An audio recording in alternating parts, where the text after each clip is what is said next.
I have a mission. The mission is कि मैं ये दिखाना चाहती हूँ लोगों को कि your plate has that healing property. एक तो डाइटिंग वर्ड इज लाइक लोग ये समझते हैं कि अलग हट कर कुछ खाना है, कैलोरी काउंट करके खाना बहुत बुरा है। मुझे खुद नहीं पता कि मुझे कल कितनी भूख लगेगी, तो मैं एज अ डाइटिशियन आपके लिए कैसे बताऊं कि आपको कल कितनी भूख लगेगी। और थायराइड पेशेंट्स के लिए what do you recommend top 3 foods? Thyroid के लिए आई कैन से धनिया धनिया धनिया। बाहर का stress, do you think that also impacts weight management? ये जो हमारी बाहर की स्ट्रेस है, ये डायरेक्टली हमारे हार्मोन्स को भी डिस्टर्ब करती है। From 10 PM to 2 AM our body releases growth hormones. आजकल हम बहुत रील्स देख रहे हैं सोशल मीडिया पे, जहाँ पे नवजोत सिंह सिद्धू साहब बोल रहे हैं कि उन्होंने अपनी वाइफ को स्टेज 4 कैंसर से रिवर्स कर दिया थ्रू डाइट, नीम के पत्ते खिलाकर। और ये In my experience of 20 years, I have seen people talking about reversing cancer through diet. I don't believe in this.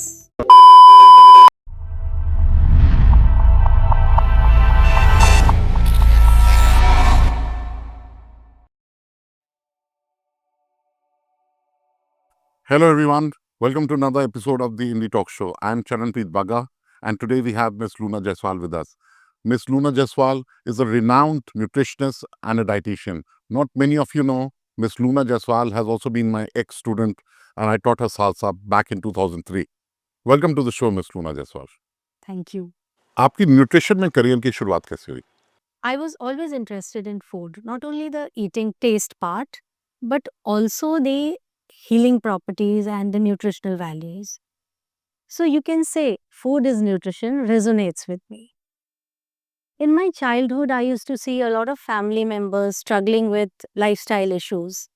And I saw nutrition playing a part in their healing. So when I got married, I had 2 children back to back. Then thyroid issue came in. I was diagnosed with hypothyroid. I was fatigued, like mood swings. ये सब बहुत होते थे. I visited doctors, but nothing helped. So then I started reading nutrition and applying those, kitchen spices and healthy meals. It helped me little. Then I realized I must take some formal education in nutrition, which I did, and then I started implementing on myself, which helped. The more I learned, the more I got passionate about, the sustainable solutions and not the quick fixes. So my belief for sustainable solution became more and more, profound with that. So that's how I got into this. And over the years, now I specialize in disease reversal as well as sustainable weight loss. So I can say that modern science, traditional eating values, as well as practicality, इन तीनों चीज़ों के mingle को मैं use करती हूँ लोगों को heal करने में. So I use these things to make their health and make them healthy and happy. So this is not only career for me. I have a mission. So you have a passion. I am very passionate. Yes, but I have a mission. The mission is कि मैं ये दिखाना चाहती हूँ लोगों को कि your plate has that healing property. So I want to show people that what you eat in your plate has healing properties. Her individual के लिए एक अलग डाइट बनाना जरूरी है या कुछ कॉमन रूल्स हैं जो आप फॉलो करते हो? So common rule तो सबके लिए है और बहुत अच्छा है, पर काफ़ी नहीं है, क्योंकि हर इंडिविजुअल अलग है, उसकी मेटाबॉलिज्म, उसकी बॉडी, उसके मेडिकल कंडीशन अलग हैं, तो one size does not fit all. तो आपको एक इंडिविजुअलिस्टिक डाइट तो लेनी चाहिए, मगर फिर भी जो कॉमन रूल्स हैं, जैसे माइंडफुल ईटिंग, जैसे कुछ स्टेप्स चलना रात में सोने से पहले, या फिर गैजेट देखकर नहीं खाना, या फिर अपने प्लेट को कैसे बैलेंस करना है, ये सब सीखना कॉमनली भी बहुत इम्पोर्टेंट है. कौन सी डाइटिंग मिथ्स हैं जो आपको लगता है लोगों को समझाना चाहिए? डाइटिंग, एक तो डाइटिंग वर्ड इज लाइक लोग ये समझते हैं कि अलग हट कर कुछ खाना है, अपनी नॉर्मल डाइट से अलग हट कर कुछ खाएंगे, आउट ऑफ द बॉक्स कुछ है. बट कॉमन मिथ इस वक्त मुझे ये लगता है कि कैलोरी काउंट करके खाना बहुत बुरा है। मुझे खुद नहीं पता कि मुझे कल कितनी भूख लगेगी, तो मैं एज अ डाइटिशियन आपके लिए कैसे बताऊं कि आपको कल कितनी भूख लगेगी। So you will have to understand your own body, be conscious and then choose the food given by your dietitian. बिना अपने आप से हट के डाइट फॉलो करना बड़ा कॉमन हो गया है और एक कैलोरी पैटर्न फॉलो करना बड़ा कॉमन हो गया है, जो मुझे लगता है कि ब्रेक होना चाहिए। लोग वेट लूज करने में मोस्टली फेल हो जाते हैं। Is there a consistent pattern that they should follow, या आप क्या सजेस्ट करते हो? वेट लॉस में फेल इसलिए होते हैं क्योंकि वो सस्टेनेबिलिटी नहीं देखते और प्रैक्टिकलिटी नहीं देखते। अगर डाइट प्रैक्टिकल नहीं होगा तो सस्टेनेबल नहीं होगा। कुछ टाइम के लिए वो फॉलो करते हैं और फिर इतने दुखी हो जाते हैं कि उसको छोड़ देते हैं। सो मैं हमेशा कहती हूँ कि एक ऐसा पैटर्न आप पहले लाइफस्टाइल चेंज करो, ऐसा पैटर्न फॉलो करो जो कि आपके personal life, professional life, social life और आपके किचन के सिंक में हो। हर किचन एक ढर्रे पे चलता है, तो आउट ऑफ द बॉक्स अगर आप कुछ फॉलो करोगे तो सस्टेन नहीं कर पाओगे। Always listen to your body and never go against your body, and also nurture emotions little bit. You will never fail in your weight loss journey. बाहर का स्ट्रेस या बाहर का एनवायरनमेंट या post Covid complications what we heard, do you think that also impacts weight management? ये जो हमारी बाहर की स्ट्रेस है, ये डायरेक्टली हमारे हार्मोन्स को भी डिस्टर्ब करती है, बिकॉज ये आपके जो स्ट्रेस है वो कॉर्टिसोल को रेज करती है एंड हेंस आपके फैट को बढ़ाती है बॉडी में, स्पेशली एब्डोमिनल फैट। दूसरी चीज़ है कि आपके स्लीप को डिस्टर्ब करती है। जब आपका स्लीप डिस्टर्ब होता है तो आपके हंगर हार्मोन, सटाइटी हार्मोन, जो ग्रेलिन और लेप्टिन कहलाते हैं, वो डिस्टर्ब होने लगते हैं। तो यू आर एक्चुअली आप माइंडलेस ईटिंग करने लगते हो। इसके बाद आपकी हाइड्रेशन, स्लीप सब कुछ डिस्टर्ब होने की वजह से आपका वेट भी इफेक्टेड हो जाता है। Sleep disorder is a very common issue these days, especially with youngsters. Do you think it is somehow affecting the weight management as well? Again I tell you, sleep से हमारे जो ये दोनों hormones हैं, hunger hormone और satiety hormone, ये दोनों disturb होते हैं। उसके बाद ये लूप में काम करता है और आपके पूरे mood as well as hydration सबको डिस्टर्ब कर देता है and also your energy levels, because आप सोते नहीं हो तो आपकी एनर्जी लेवल साउंड नहीं होती, you don't feel like exercising, और ये एक लूप में काम करता है और आपको आपके पूरे वेट के अलावा पूरी लाइफ को डिस्टर्ब करता है। इसके अलावा एक बहुत अहम बात यह है, from 10 PM to 2 AM our body releases growth hormones, और ये ग्रोथ हार्मोन गवर्न करते हैं बहुत सारे रिपेयर का काम करने में। So when you don't get sleep, this growth hormone ये बॉडी में कम होने लगता है और सबसे ज़्यादा इम्पैक्ट करता है मूड के अलावा पूरे हेल्थ को, एंड हेंस फिर आपके वेट लॉस को भी इम्पैक्ट कर जाता है। Is diabetes and thyroid reversible by diet? Diabetes is totally reversible through diet, but thyroid हमेशा रिवर्स नहीं होता। If the root cause of thyroid is your raised antibodies, तब वो कभी भी रिवर्स नहीं हो सकता। बट आप डाइट के थ्रू उसकी अच्छी मैनेजमेंट कर सकते हो, चाहे वो एनर्जी लेवल्स हो, चाहे उसकी दवा के रिमिशन में या उसको कम डोजेस रखने में आप काफ़ी हद तक काम कर सकते हो, बट रिवर्स नहीं कर सकते। बट अगर आपकी underlying cause of thyroid is insulin resistance or your lifestyle, then you can jolly well reverse with diet. But diabetes can totally be reversed.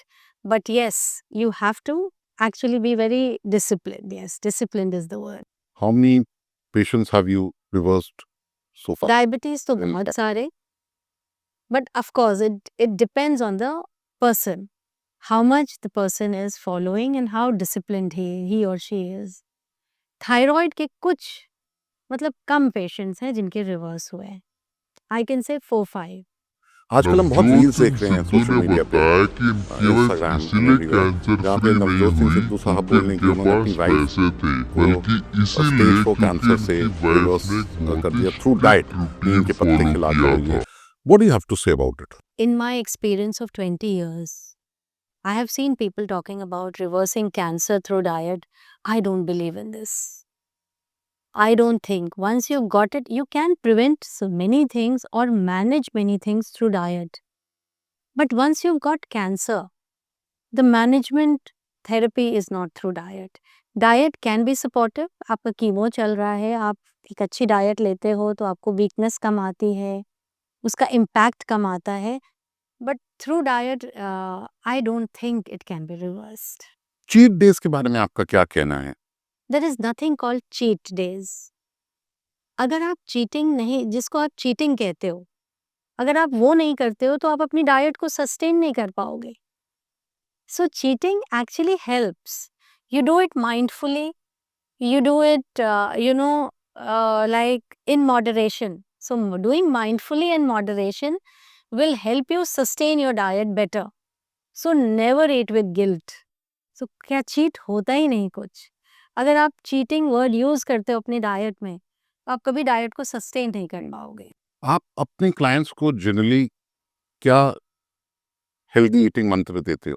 पहला मंत्रा जो मैं देती हूँ वो है डू सीजनल ईटिंग, क्योंकि उससे अब्जॉर्प्शन भी अच्छी होती है आपके न्यूट्रिएंट की, प्लस आपको नेचर के हिसाब से न्यूट्रिएंट भी मिलते हैं तो इम्यूनिटी भी बूस्ट होता है. इसके अलावा जो दूसरा मंत्रा जो बहुत अहम है, that is always stay well hydrated. लोग वेल हाइड्रेशन के चक्कर में ज़्यादा पानी पीने लगते, तो इसलिए adequate hydration is very very important. और उनको ये भी बताते हैं कि hydration doesn't come with water only, you have to eat certain things to be hydrated. जो तीसरा मंत्रा मैं बताती हूँ is how to balance your plate. So plate की बैलेंसिंग करना so that you are satisfied is very important. आपने अभी जैसे कहा adequate hydration, what do you suggest for my viewers? What is the right amount of water they should intake? इसका जो parameter है, इसकी जो मापदंड है पानी का, वो है आपकी यूरिन का कलर इन द मॉर्निंग. तो आपका मॉर्निंग का यूरिन कलर अगर पेल येलो है तो you are well hydrated. So look for that and then decide your hydration strategies. क्या सप्लीमेंट्स जरूरी हैं या नेचुरली डाइट के थ्रू आपको सब कुछ मिल जाता है? सप्लीमेंट होता है, डाइट के साथ आप ले सकते हो, और मेरे हिसाब से आफ्टर 50 ज़रूरत पड़ती है. आफ्टर 50 आपको ज़रूरत पड़ सकती है in the present scenario, because there is lot of adulteration in your water, soil, everything. But before 50 अगर आप अपने डाइट से कनेक्टेड हो, आप न्यूट्रिशन अच्छी लेते हो, you are absorbing and digesting your food well, आपको सप्लीमेंट की खास ज़रूरत नहीं पड़ती. आजकल डॉक्टर्स कहते हैं the new 50 is the new 40, the new 60 is the new 50. It depends how you have taken care of yourself and how connected you are with your own system. So you can become your own dietitian if you're aware of your body. So if you're aware of your body and conscious, आपको बहुत सारे सवालों का जवाब वहीं मिलता है. So if you do that and you take nourishment, मुझे नहीं लगता कि 50 के पहले अभी सप्लीमेंट की ज़रूरत है. आप 50 को न्यू 60 बोलिए या 40 बोलिए, बट सप्लीमेंट की ज़रूरत नहीं. वेट लॉस करने के चक्कर में लोग कहाँ गलतियां कर बैठते हैं? कैलोरी काउंटिंग, एंड वही सेम जो मैंने आपको बताया, एक तो कैलोरी काउंट करने लगते हैं, दूसरा प्रोटीन के पीछे काफ़ी भागते हैं और कार्ब्स से दूर होने लगते हैं. Well, carbs is satiety, it gives you energy. ये इन सब चक्करों में वो अपना बैलेंस खो देते हैं. They don't disturb listening to their own body, and there when they go wrong. Diabetics के लिए what 3 foods would you recommend? Diabetic के लिए पहला तो मेथी दाना, दूसरा आई कैन से करेला, third can be millets, but don't overdo millets. आजकल तो हमारे माननीय प्रधानमंत्री जी भी मिलेट्स को बहुत प्रमोट कर रहे हैं. और थायराइड पेशेंट्स के लिए what do you recommend top 3 foods? Thyroid के लिए आई कैन से धनिया धनिया धनिया, ऑल टॉप 3 बिकॉज धनिया थायराइड के लिए बहुत अच्छा होता है, चाहे वो हरी धनिया हो, चाहे वो आपका सूखी धनिया हो. But you are asking about 3, then I can say dhania, then walnut and may be coconut oil. Oil से मुझे ध्यान आया, what oil do you recommend for cooking? For cooking, ghee is the best. Along with that, cold pressed सरसों का तेल. यहाँ पर reason होते हैं, जैसे हमारे रीजन में सरसों का तेल चलता है, पर साउथ में कोकोनट ऑयल चलता है. So ghee is common all over. Second could be according to your region. So यहाँ पर we can do ghee, सरसों का तेल and other cold pressed oil parallelly in the kitchen. घी से आपको नहीं लगता कोलेस्ट्रॉल बढ़ेगा या ट्राइग्लिसराइड बढ़ेगा? देखिए घी की जो प्रॉपर्टी, अब इंडस्ट्रियलाइज्ड घी अलग है, बट जो प्रॉपर घी है जो हम बिलो के बनाते थे, उससे कभी भी कोलेस्ट्रॉल नहीं बढ़ेगा. आप पहले भी आप देख लीजिए, कभी ऐसे कोलेस्ट्रॉल नहीं बढ़ता था और लोग घी बहुत खाते थे. और आपने कुकिंग की बात करी, तो कुकिंग में घी का स्मोक पॉइंट बहुत हाई होता है. It doesn't get denature even if अगर आप तल भी रहे हैं उसको या हाई स्मोक पे मसाले भून रहे हैं, तो घी और सरसों तेल वो डीनेचर नहीं होता. But then you don't recommend the ghee that is available in the market. Commercialized ghee has a different nature. Over consumption of that can lead to cholesterol. But जो बिलो के घी बनता है, उसका over consumption of oil is wrong and bad. Moderate consumption is good. Oil हमेशा हमारी diet का 15% ही रहता है, 12 to 15%. उससे ज़्यादा बढ़ाएंगे और कोई भी ऑयल लेंगे तो वो नुकसान करेगा. तो within 12 to 15% if you are taking ghee और अपने रीजन का cold pressed oil, it's very good.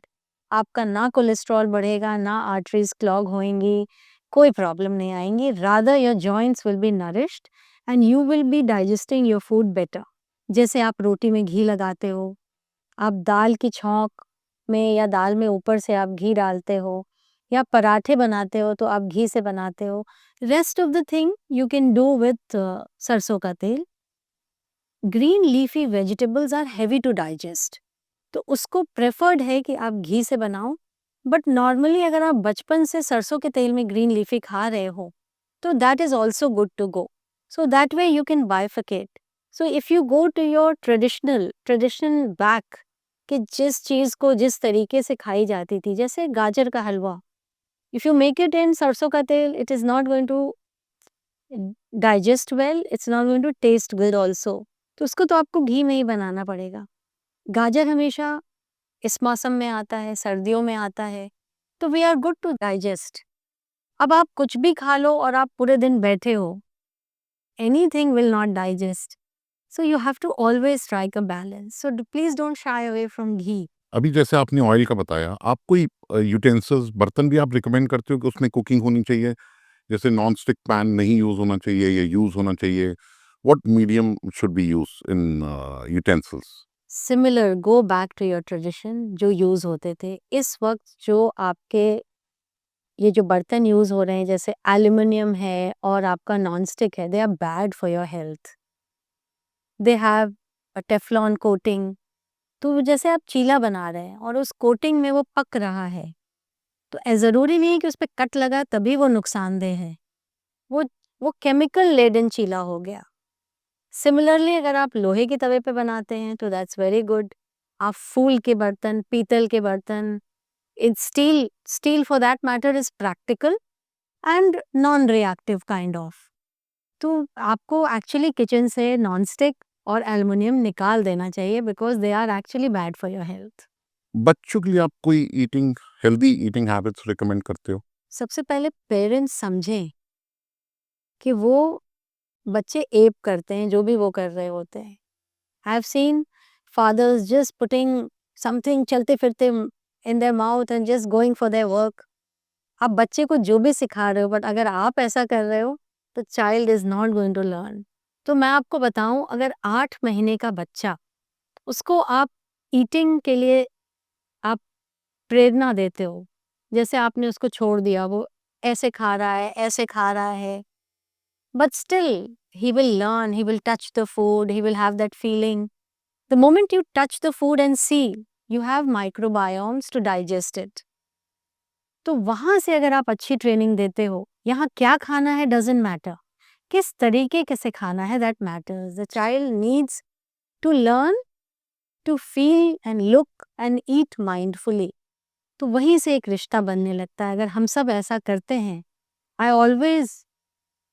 always मैं प्रेरणा देती हूँ, मैं एक्चुअली समझाती हूँ प्रेग्नेंट लेडीज को कि बच्चों को 8 मंथ पे आप इस तरीके की ट्रेनिंग दो ताकि बच्चे they develop a good relationship with food. What you eat doesn't matter then, but how you eat will always matter. They will learn how to chew the food, how to choose. वो अपने मन की खाएंगे फिर. They will never go wrong. और फिर हम जैसे डाइटिशियंस की जरूरत नहीं पड़ेगी. Now that winter time is here, what winter food you recommend for healthy diet? Fresh आंवला is right now in season. इसके अलावा गोंद, गुड़, तिल, दोनों काले और सफ़ेद तिल, इसका इस्तेमाल हमें ज़रूर करना चाहिए. हमारी हड्डियों, हमें कैल्शियम टैबलेट की कभी ज़रूरत नहीं पड़ेगी.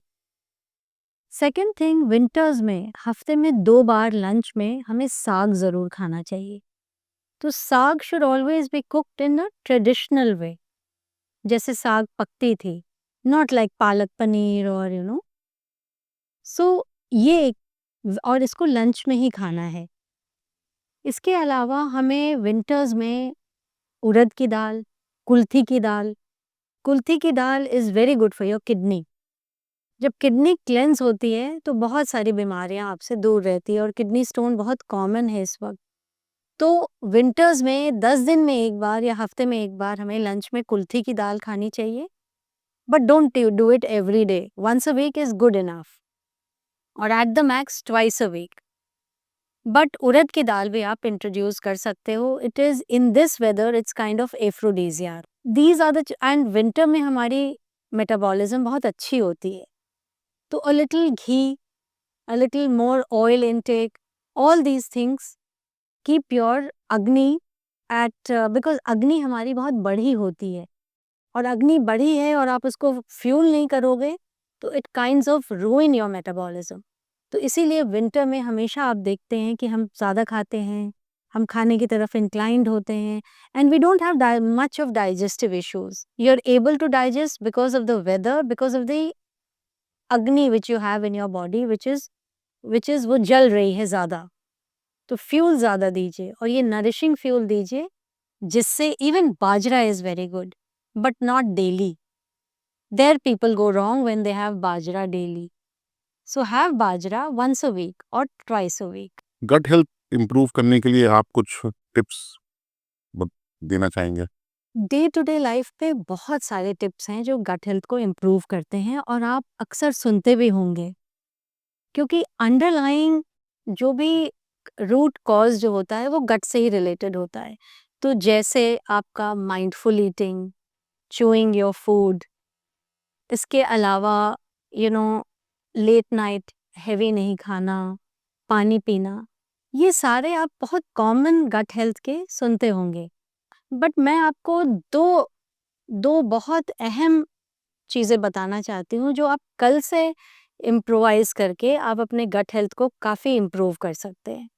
Number 1 is the walk rule. So after every meal, you should take 100 steps. So these 100 steps should be slow, and after you've eaten, take a 5-minute pause, sit there, and then take these 100 steps. The second rule is water rule. So आपकी जो मील है उसके 45 minutes पहले और 45 minutes बाद पानी ना लें. But if you need, you can sip water during meal. Sip water during meal. So if you follow these 2 rules, आप मुझे 7 days में फ़र्क बता सकते हो कि आपको अपने गट हेल्थ में फ़र्क महसूस हो रहा है. आजकल वीगन कॉन्सेप्ट बहुत इन है. Everybody is becoming a vegan.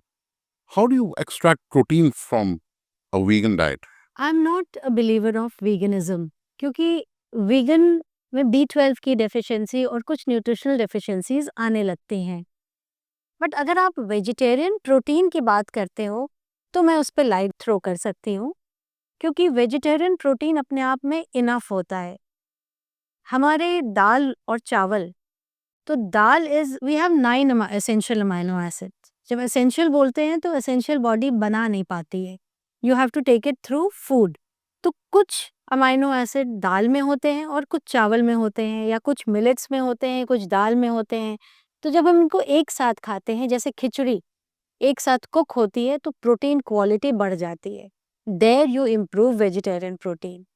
Millets को जब हम दाल के साथ खाते हैं या राजमा राइस खाते हैं एक साथ, तो हमारी प्रोटीन की क्वालिटी बढ़ जाती है।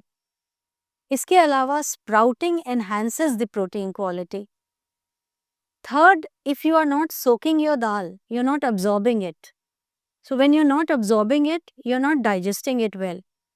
तो आप सोक करते हो और डाइजेस्टिव स्पाइसेस के साथ दाल को बनाते हो, तो दे गेट डाइजेस्टेड बेटर। सो इस तरीके से आप अगर प्रोटीन का बैलेंस ट्राई करते हो, इसमें काला चना also tops the list. It has काला चना, सत्तू, भुना चना। एक बैलेंस अपनी डाइट में लाते हो तो it is enough. Start with the rapid fire round. A quick health tip. Mindful eating. A common food that is secretly unhealthy. Packaged गेहूं का आटा। A food trend you absolutely love. Seasonal eating. A kitchen ingredient you always recommend. हल्दी and अजवाइन। Favorite superfood. आंवला। Thank you, ma'am. So that's a wrap for this episode. Thank you, Ms. Luna Jaswal, for coming over. I'm sure we all learned something new from you. Thank you so much for having me here. It was a true delight to be talking to you. So, guys, please make sure to like, share, subscribe, and hit the bell icon so that you don't miss an episode of the Indie Talk Show. Thank you.